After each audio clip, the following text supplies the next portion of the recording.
When I reflect on the life I've lived so far, I can vividly imagine all the good times as well as the bad. Overall, though, I'm glad to say a smile appears on my face.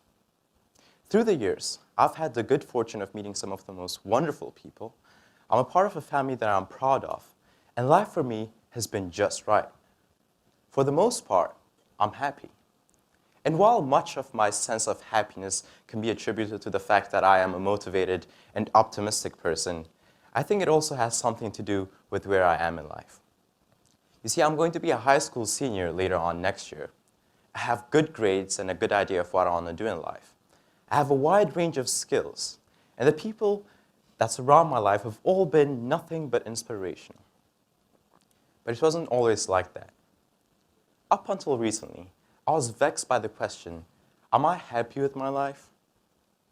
And most people, fooled by the smug facade I constantly portrayed, would argue yes. And for a long time, I wanted to believe that about myself. I badly wanted to believe that I was just going through a phase that sooner or later would leave, and that happiness would be allowed to roam in every inch of my body. However, with every day that passed, I constantly feared that this question, along with its doubts and sorrows, would follow me around like a shadow. I was not happy with where I was in life, and that started to affect my social, private, school, and work life. In recognition of what was happening to me, I decided the best thing for me to do was to come in contact with the way I was feeling. Evaluate how I got to where I was, and then figure out what could possibly cause so much sorrow in my life. There was a reason why I was where I was. And that's when I realized I needed to backtrack. Backtrack upon the events that led me to where I was in life. I had just come to the United States, so there was nothing to reflect or backtrack to. So I started thinking about South Africa, chiefly because that was the country I was raised in. Naturally, I'm not South African. I'm Ethiopian. I was born there and lived there for a little while. Thus, even the little bits of memories I possess about Ethiopia are conjured back by photographs and not by desire or will. South Africa, on the other hand, was a country where I grew up aware of all that surrounded me. South Africa was my home for about 7 years. And during my time there, I grew attached to the environment. My environment, the schooling system, extended family members, friends, the pleasantness of the people there. I genuinely loved it there, and I could not see myself living in any other place except South Africa. South Africa was a country where I made my first and my only best friend. And in addition to the friends I made, the Ethiopian community in South Africa was a large one. You see, many Ethiopians had left Ethiopia in recent years and moved to South Africa in search of better opportunities.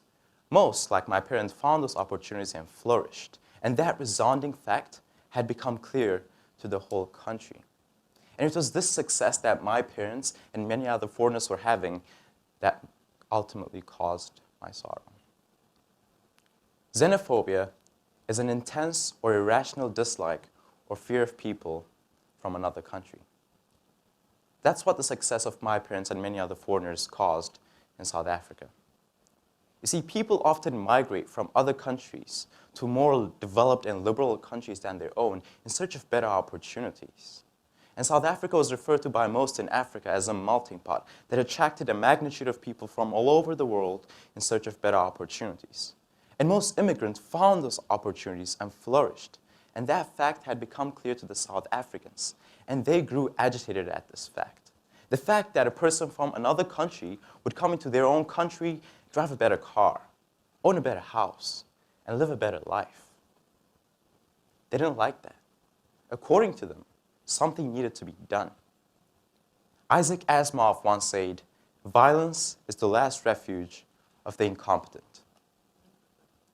And the South Africans, wanting to strike fear into the hearts of the foreigners, turned to violence. They went on a killing spree of foreigners. They took people's dreams and shredded them to pieces. They tore families apart.